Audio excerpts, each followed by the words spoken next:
Bạn có tin rằng có một ngôi đền rắn độc nằm ngay trên bàn thờ, ngay phía trên đầu du khách, nhưng suốt hàng chục năm gần như không ai bị cắn?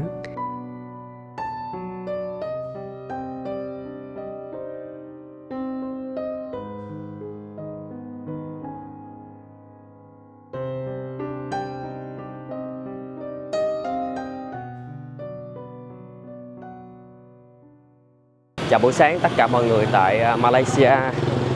Sáng nay ra thì Khang sẽ đi chợ vào một cái chợ địa phương tên là Chaurasta. Đây là một cái khu chợ địa phương nhất tại thành phố này, ngay tại Malaysia.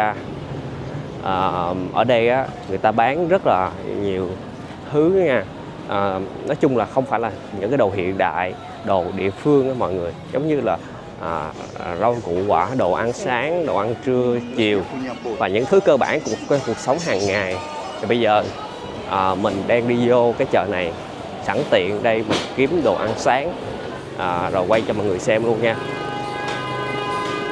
Wow, chắc cũng tầm mấy chục mét nữa là tới rồi. Hồi sáng giờ mình đi bộ từ trong chỗ mình ra đây cái khoảng gần hơn 1 cây số, thì mình chọn cách đi bộ cho nó dễ dàng. Đây, tới rồi. Pasar Chaurasta. Đó, ở bên cái phía sảnh trong này người ta bán rau củ quả, cá, thịt, tôm gì đó, hải sản các kiểu đủ thứ. Người ta chia từng sạp. Và ở ngoài đây người ta bán quần áo nè, đó, rất là địa phương nha. Nhưng mà đồ ở đây á, là người Hoa, vừa người Hoa bán và vừa người đạo Hồi họ bán. Đây, chắc đây là cái lối chính để vào trong chợ.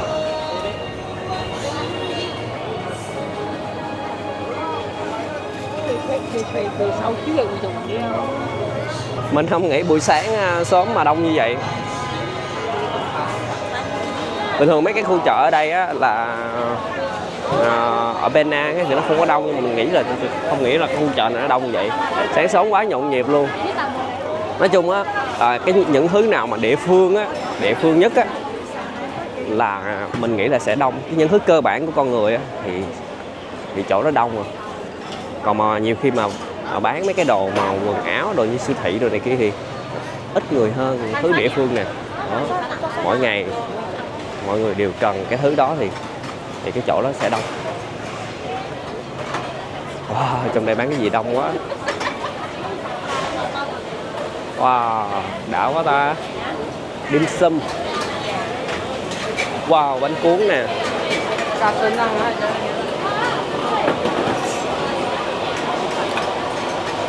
Ngon quá. Bánh cuốn tôm.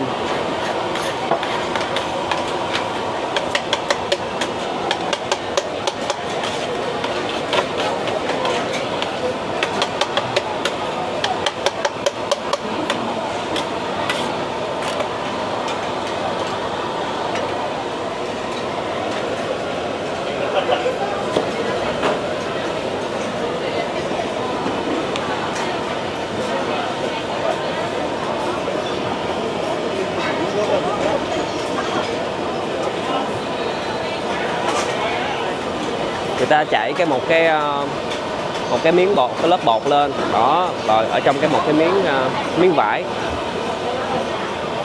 Ở dưới đây là một cái máy hấp, rồi người ta sẽ bỏ tôm lên. Tôm đây là người ta sẽ sắc nhuyễn nha, tôm thịt, và đây là nguyên con tôm. Wow, quá đã luôn.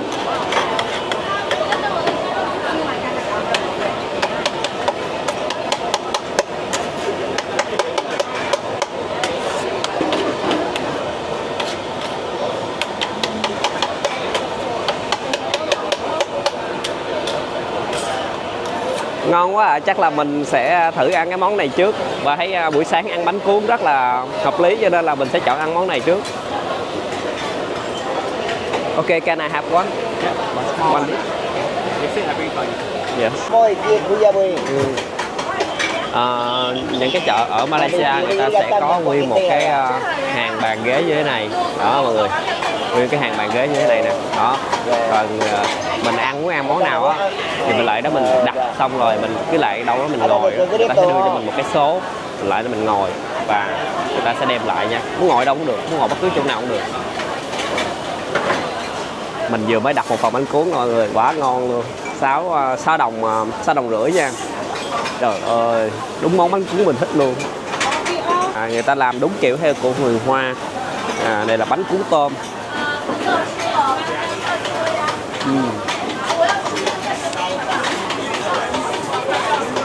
Đó.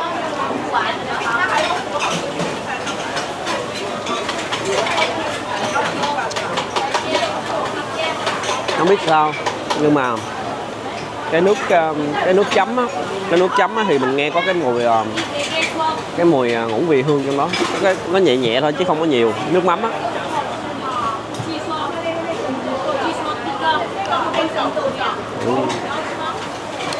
Ăn sáng ngon quá. Sáng sớm là ra là thấy ăn dĩa này là phát tài rồi.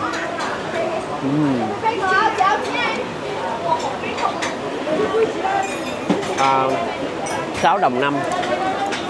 Để mình nhân coi. Ở đây là 6 đồng 5. Cỡ không? Cỡ 45.000 một phần mọi người. Tiền Malaysia qua tiền Việt Nam nha. Cũng rẻ.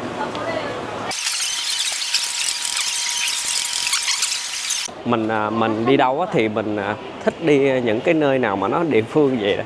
Tại vì nó bụi và nó đời, nó gần gũi. Mình cảm giác là nó quen thuộc đối với mình. Đi kiểu như là mình cứ thèm cái gì là mình có mình ăn liền, và mình thích uống cái gì là mình có mình uống liền. Đó, nó rất là dễ. Bởi vậy đi đâu mình cũng kiếm những cái chợ mà địa phương nhất, là mình dễ cảm nhận được cái văn hóa của một cái nước đó như thế nào. Mình vào một cái chợ nào mà cũ nhất, địa phương nhất là sẽ cảm nhận được liền người ta sống như thế nào. Nhưng mà đôi khi đi vô vào siêu thị mọi người nó rất là chung, cho nên là mình sẽ không có cảm nhận được nhiều. Người ta sẽ có bán là đây là da heo nè, da heo chiên, người ta sẽ bỏ vô hộp. Rồi nói chung là có rất là nhiều thứ nó quen thuộc với người Việt Nam mình. Bánh tét, bánh chưng gì nè mọi người, chỉ có vài đồng thôi.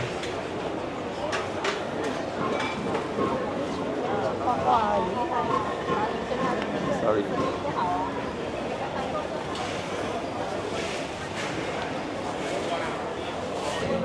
Bán bánh mứt nè, thơm ghê luôn nè.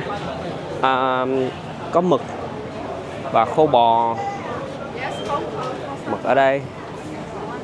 Mấy cái món này để mua về để nhậu là hết bài luôn. Và sầu riêng đây. Ở Malaysia ta rất thích ăn sầu riêng nha. Và mình thấy ngay là cái mùa sầu riêng á. Vậy nên là ở Malaysia người ta bán rất là nhiều ngoài đường. Wow, măng cục nè. Wow, quá đã luôn. 1 kg là 9 đồng. 1 kg là 9 đồng tiền Malaysia nha mọi người.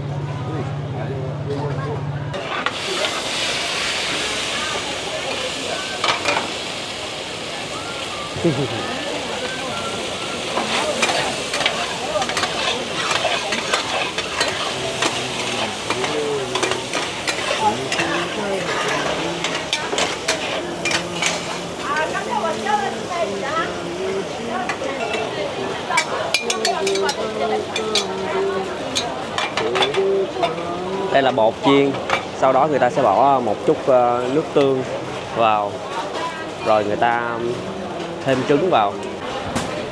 Wow, quá đã. Mình sẽ chọn một phần này. Wow. And one lít. Okay. Two. Okay, 3. Yes. 10.50. 10 đồng 50. Ok. Thank you so much. Đây là cái phần há cảo, sủi cảo của mình. Mình mua với giá là 10 đồng 50. Ở trong này, để gọn cái này cho nó gọn gàng. Ở trong này nó sẽ có Mình có mua một cục này là không biết là heo hay là bò, nhưng mà mình nghĩ cái cục này là bò viên. Và đây là há cảo nè. Đó. Còn đây là dạng như là hoành thánh. Theo mình đoán là như vậy, nhưng mà ăn vào mới biết được, nhưng thấy rất là ngon. Mình sẽ ăn há cảo trước.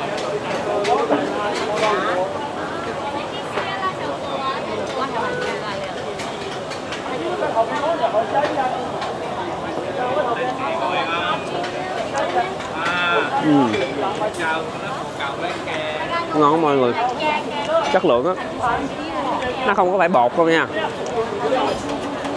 mà là người ta làm cái nhân rất là đầy nè. Nhìn nè, nhân nó đầy không, và cái kiểu như cái bột ở ngoài á là nó rất là mỏng nha, còn ở lại là cái nhân rất là đầy.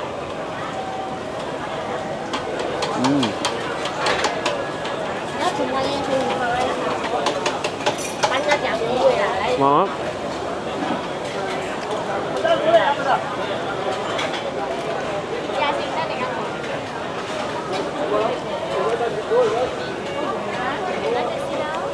No, I am.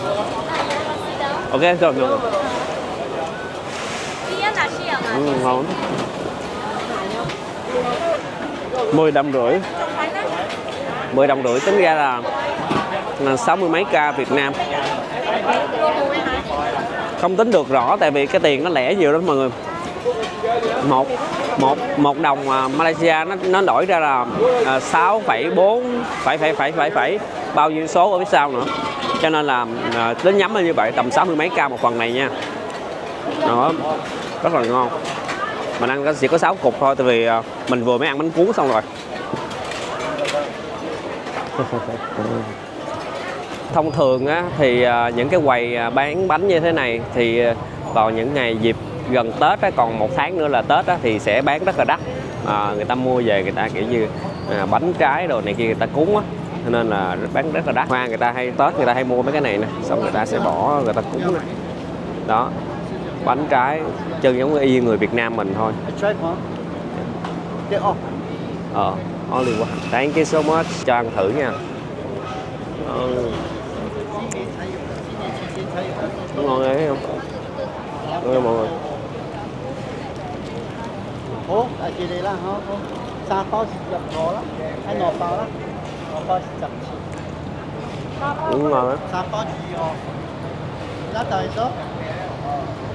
Có sẽ quân mình kìa mấy lại Quân đó mai là Giống ở Việt Nam quá à. Mà ngon. Hương vị quen thuộc quá. Ông này là cũng 90 mấy tuổi, mọi người, 95 tuổi rồi nè. Mình cho mọi người xem là ông ngồi ông vẽ nè, nhìn là rất là bất ngờ luôn. Mình hỏi thì ông nói là 95 tuổi rồi, nhưng mà ông ngồi ông vẽ nè. Mắt chứng tỏ là mắt rất là sáng nha. Ghê chưa?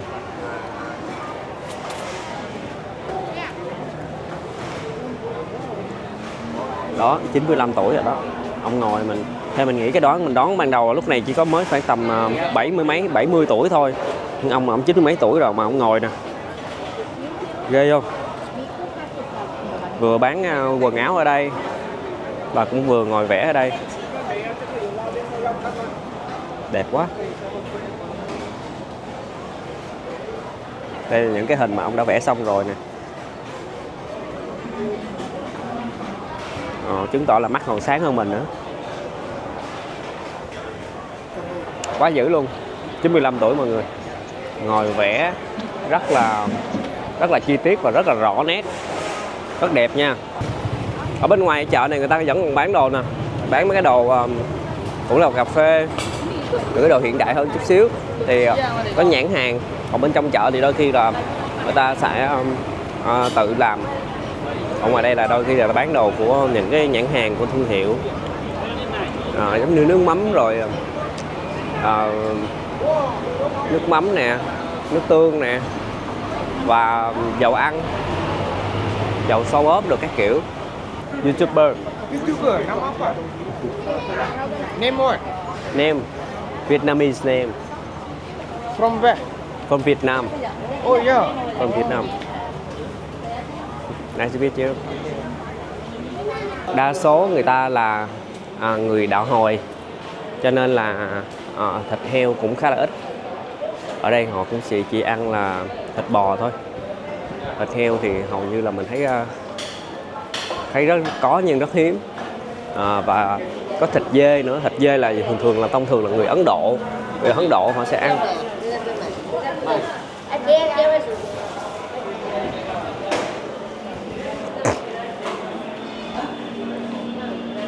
Đạo Hồi họ không ăn thịt heo, trừ những người Hoa. Trừ những người Hoa thì họ sẽ, người Hoa cũng có người họ theo đạo Hồi và cũng có người Công. Người Hoa thì theo đa số thì mình thấy là theo đạo Phật. Người Hoa họ có thể nhập thịt heo hoặc ăn thịt heo ở đây, nhưng mà ở người Mã Lai gốc là người đạo Hồi họ không ăn, và người Ấn Độ họ không ăn thịt bò và họ chỉ ăn thịt dê. Đó là như vậy. Thịt gà là người Ấn Độ nha. Anh này nè cũng là mình thấy là nhìn gương mặt cũng giống người Ấn, thì người ta sẽ bán thịt gà. Không thấy thịt heo ở trong chợ nha mọi người. Ở trong này thì cũng sẽ có cá rất là nhiều. Cá thì đạo nào ăn cũng được.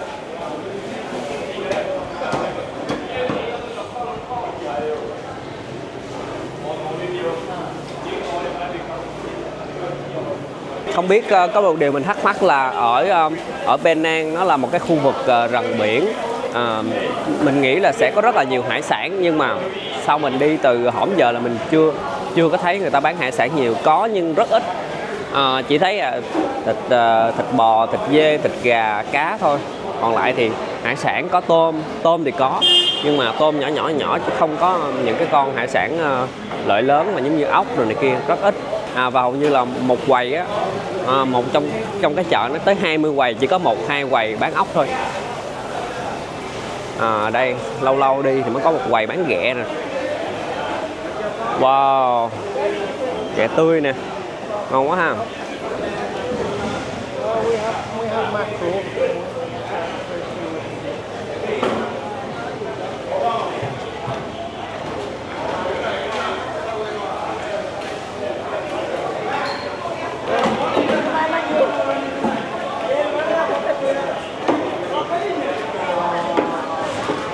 Kiểu như người ta bố trí những cái khu vực bán á, họ chia ra từng ô á, giống như là chỗ ai rồi đó đấy bán, không có kiểu như bán lộn xộn. Và nó cũng chợ này nó cũng khá là sạch sẽ. Vào thì cũng khi mà người ta chặt cá đồ, chặt thịt đồ này kia xong xuôi thì người ta sẽ để lau dọn đồ đàng hoàng, cho nên là mình cũng không có nghe nhiều mùi tanh ở trong này. Wow, cái quầy này cô bán cái gì mà lựa rất là đông nè. Chị bán quần sọt ngắn thôi mà đông quá trời đông. Vải cũng đẹp quá. Chỉ có theo mình nghĩ là rẻ lắm cho nên mới đông như vậy. Một cái chỉ có mấy chục ngàn thôi. So với tiền Việt Nam chỉ có mấy chục ngàn tiền Việt Nam thôi nè. Quá rẻ.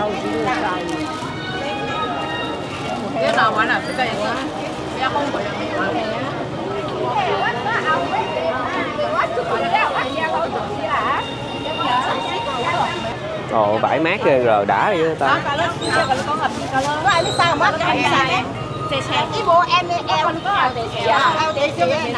Ồ, mát quá trời mát luôn. Hàng chi quầy này đông quá trời. Có mấy đồng một cái là tính ra 50-70 ngàn một cái. Để ngày cuối cùng mình sẽ ra đây mình mua vài cái áo mát mặc ngủ. Rồi mát lắm mọi người. Vải rất mát luôn. Nó mềm lắm luôn á. Hello, chào mọi người buổi sáng tại Malaysia. Hiện tại thì Khang đang có mặt tại một ngôi đền rất là đặc biệt, là độc nhất vô nhị tại Malaysia. Thì đền này nó được gọi là đền rắn. Thì tại sao nó được gọi là đền rắn? Tại vì ở trong này nó rất là nhiều rắn. Mà có một cái là rắn ở đây người ta không phải là người ta nuôi nhốt, mà là rắn ở đây người ta thả nó bò ở trong cái ngôi đền này thoải mái luôn. Đó thì một cái lý do gì sao mà rắn nó nằm ở trong ngôi đền này mà nó không có gây ảnh hưởng đến người dân, mà cũng không có ảnh hưởng đến khách du lịch, thì khoa học và những người ở đây họ chưa có giải thích được. Có thể là cái mùi hương khói ở trong này nó ảnh hưởng đến con rắn như thế nào đó thì mình không biết. Thì bây giờ là cũng là lần đầu tiên mình đến đây, mình sẽ dẫn mọi người đi vô tham quan cùng với mình luôn nha. Đây, xe của mình đây. Mình chạy xe máy từ trung tâm ra tới đây là khoảng tầm 20 cây số. Thời tiết bây giờ cũng khá là nắng, khoảng tầm hơn 12 giờ trưa. Theo mình nghĩ ngôi đền này thì nó là một phần của người Hoa thì phải. Mình thấy là có lồng đèn rất là nhiều. Ở phía trước thì cũng có những cái hàng quán bán đồ ăn, đồ uống rồi đồ lưu niệm. Nhưng mà khách du lịch thì mình thấy cũng không có nhiều lắm. Chắc có lẽ đây là hôm nay là ngày thường. Không biết là vào trong cái đền thì có thể có mua vé gì không, mình không thấy. Hiện tại thì không có thấy những cái quầy bán vé ở đây. Mấy cái chỗ bán hàng này thì cũng không thấy người bán ở đâu, nhưng mà hàng thì vẫn mở.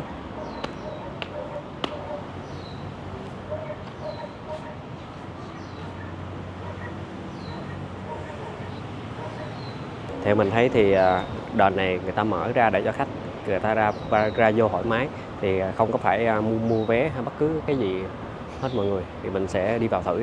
Mình đang đứng trước tại ngay chỗ chính điện rồi, thì nó có 2 cổng, một cổng vào và một cổng ra. Đây có một con mèo nó ngồi, nó nằm lấy cưng luôn.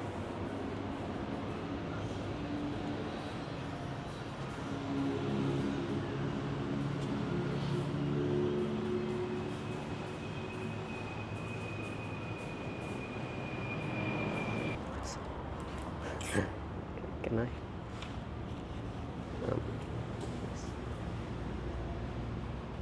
đi vào trong này viếng thì mình sẽ mua nhang. Thì nhang này nó có giá là 6 ringgit, 6 đồng ringgit nha. Đó. Ở đây.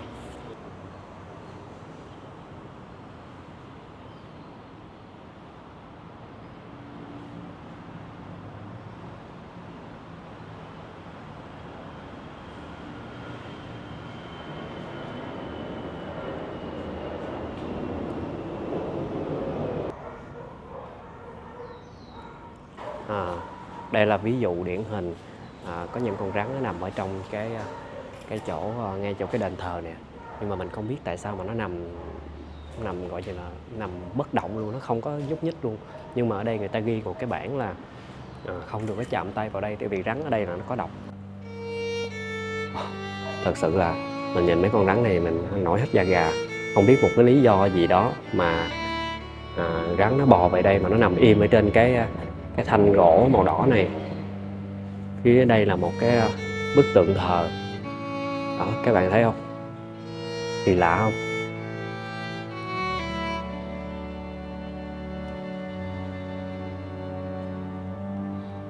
Đây người ta có thể ghi cảnh báo là không có được chạm và sờ vào rắn. Ở đây trên cái cây gỗ màu đỏ đó thì rắn nó lột da và nó bò ở trên cái thanh đó. Mình không biết, có một điều mình thắc mắc là khi mà nó ăn uống thì nó bò đi đâu? Nó bò lên láng ở trong cái chỗ thờ này thì sao? Mình không hiểu cái phương thức mà quản lý ở đây, người ta quản lý rắn như thế nào mình không biết. Tuy nhiên thì mình thấy nó nằm im ru không có một chút nhúc nhích nào.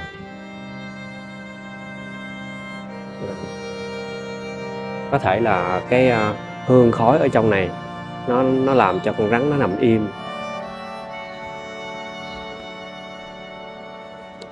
Những con rắn lục xanh nằm yên trên các cành cây ngay phía trên bàn thờ. Chúng gần như không di chuyển, như thể đã quen với sự xuất hiện của con người. Một số người nói rằng nhang khói khiến chúng trở nên chậm chạp, nhưng cũng có người tin rằng đây là những con rắn linh thiêng được thần linh bảo hộ. Ngôi đền này được xây dựng vào khoảng năm 1850 để thờ một vị hòa thượng nổi tiếng tên là Cho Sô Công.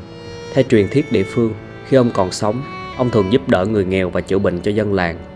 Sau khi ông qua đời, rắn từ đâu trong rừng bắt đầu bò về ngôi làng này và ở lại cho đến ngày nay.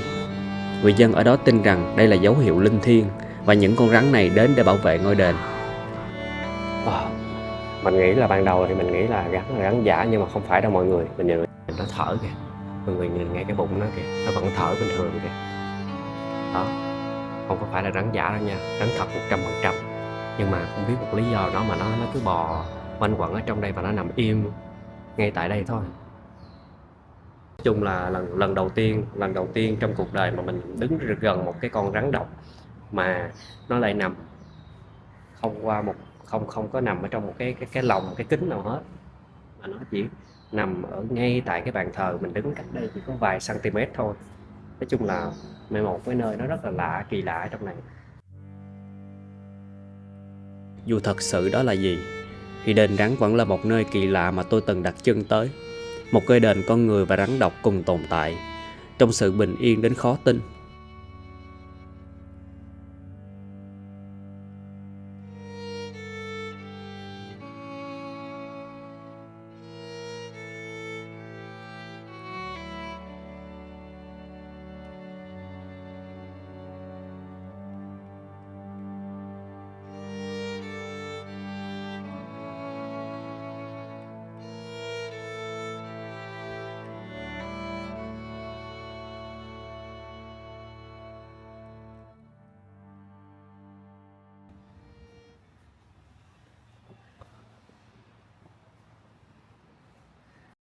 Mình đứng ngay chỗ một cái sảnh, đây là cũng có người đi qua đi lại rất là bình thường nha. Thì trên cao mấy cái cây màu đỏ đỏ đó kia cũng là có rắn nha. Các bạn thấy không? Mấy con rắn màu xanh. Đó. Thì theo mình biết là cái con rắn này là nó có độc nha. Nhưng mà không biết một cái lý do gì sao mà nó nằm im bất động như vậy. Lạ quá ha. Oh, that is a real nest.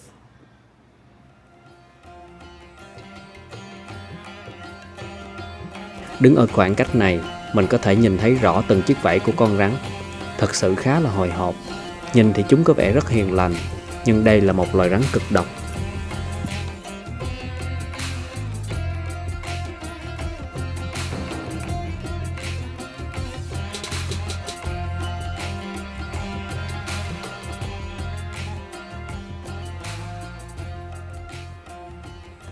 Cái này là rắn kiểu như người ta để cho mình chụp hình mọi người, nhưng mà Hồi á. không có cứng chưa hả?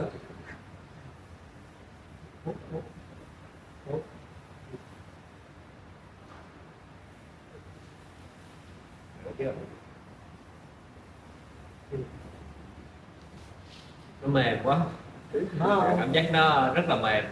Đúng chưa? Đi đâu? Wow. Nó bị phạt. Nó sợ nó mổ cho mặt mình quá. Yeah, smile. Okay, good. Mình sợ nó mổ vô mặt mình đó mọi người. Em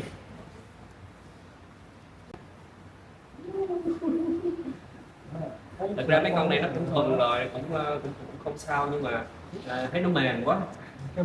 Mình đụng.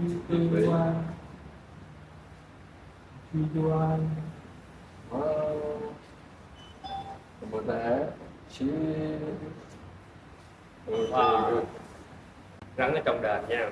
Đây là rắn người ta để người ta dạng như chụp mạch mồ hôi mình, nó nhiễu vô mắt mình là cay quá rồi.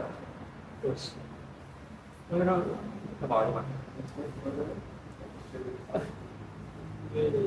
Ok. Đây mình bước ra ngoài thì nó sẽ có một cái khu vực gọi là vườn rắn nha, vườn rắn đó mọi người. Có nghĩa là ở trong đây là cái vườn người ta vậy như họ trồng, giống như là họ trồng cây cảnh rồi này kia, nhưng mà thật ra là rắn nó bò xung quanh ở trong này rất là nhiều nha. Rắn màu xanh mình không biết đó là cái loại rắn gì để mà mình về mình tìm hiểu sau. Tuy nhiên thì rắn ở trong này họ sẽ thả cho nó đi thoải mái nha. Cho nên là đi ở trong này thì cũng sẽ có những cái biển báo là mình phải cẩn thận, không có được chạm sờ vào cây, tại vì rắn nó sẽ cắn mình, sẽ tấn công mình. Trong đây người ta sẽ trồng cây trong đây. Đó. Và để đôi khi mình nhìn trên mấy cái cây này nè thì mọi người sẽ thấy được, tình cờ bắt gặp được những con rắn nằm trên cây.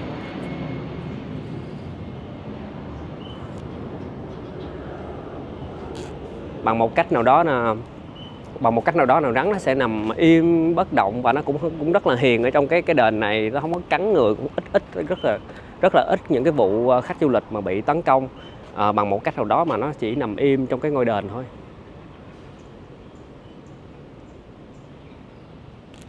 Để mình tìm coi trên cây này có rắn không.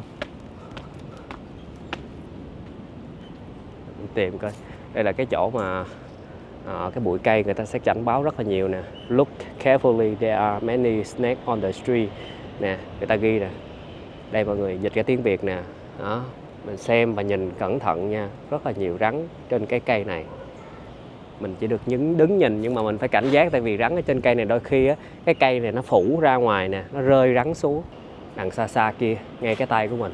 Các bạn thấy không? Có một con rắn rất là lớn nó nằm ngay chỗ kia kìa. Đó.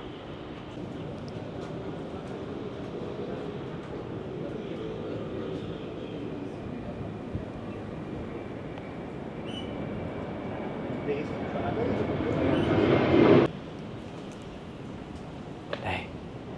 Rắn. Wow, nhiều mắm cái đằng kia xa xa nữa kìa mọi người. Wow, quá trời rắn luôn, đằng kia xa xa nữa kìa. Hay quá.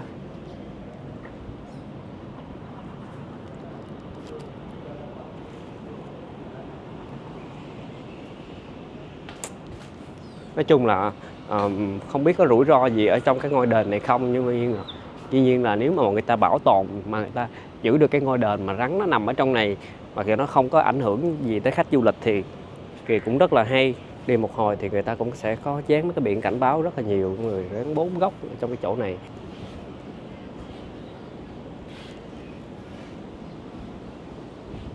Các bạn có thể thấy được là ở trên này là mấy cái trái nhãn nè. Trời ơi, nhãn chùm hết. Đã không?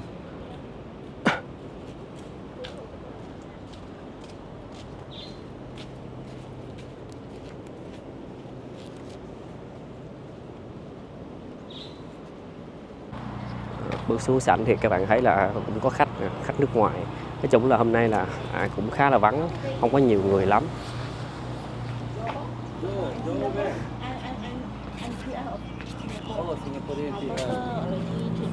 Mận ngon quá ta. Em mua mận ăn. Can I have one, please? Hả? Two. Thật sự ở Malaysia có một điều là mình rất là thích là người ta báo giá nào là ra giá đó mọi người, không có kiểu như là dạng như là mình thấy khách du lịch rồi mình thách giá, mình hét giá. Mình thấy rất là thích. Mặc dù là có những người bán hàng rong ngoài đường, cũng có những người họ khó khăn, họ chạy taxi, chạy Grab nhưng mà họ không có thách nha. Họ báo giá nào là đúng giá đó luôn. Thank you so much. Mời mọi người.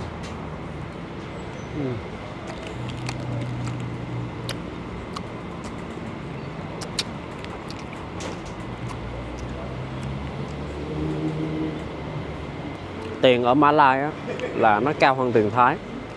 Vậy nên á, mình thấy rất là nhiều những cái người dân họ đến đây họ làm ăn. Đặc biệt là người Ấn Độ, đặc biệt là người Hoa đến đây làm ăn rất nhiều. Người Mã Lai chỉ còn 40%, 60% còn lại là người Hoa, người Ấn Độ, người Bangladesh, người Việt, người Thái, Philippines, rất là nhiều nha mọi người. Tiền Mã Lai cũng ok lắm á. Nói chung là đường xá, cơ sở vật chất ở đây mình thấy đường rất là đẹp nha. Mình chạy xe máy, mình thuê xe máy mình chạy ở đây, đường nó rất là êm. Chạy xe máy ở đây á, cái đường nhựa họ cán á, nó không có ở như xứ Việt mình nha. Cái đường nhựa chạy rất là bắt vô cái bánh xe luôn, tại vì mình quặn ga tí xíu là nó sẽ bắt vô bánh xe, nó chạy rất là nhanh. Còn cái đường ở xứ Việt mình á, mình đôi khi mình chạy xe nha, nó sẽ bị sần á. Chạy đường dài rất là mệt. Mọi người để ý ở nước ngoài nếu mà qua đây chạy xe nha, mấy cái đường nhựa ta cán chuẩn á, rất là chạy rất là đã luôn. Còn cái đường nhựa mà dạng như cán mà vừa đá nhiều và nhựa ít á, chạy hồi là rất là mệt nha, chạy chừng 5-7 cây là rất là mệt. Còn cái đường này á, mình chạy một ngày mình chạy gần 50 cây số không xi nhê, rất là bình thường, không mỏi tay mỏi chân gì hết. Đó là một điều mình thấy ở đường xá ở đây người ta làm cơ sở vật chất rất là tốt. Giống như ở đường Thái Lan cũng vậy, đường Thái Lan cũng rất là tốt.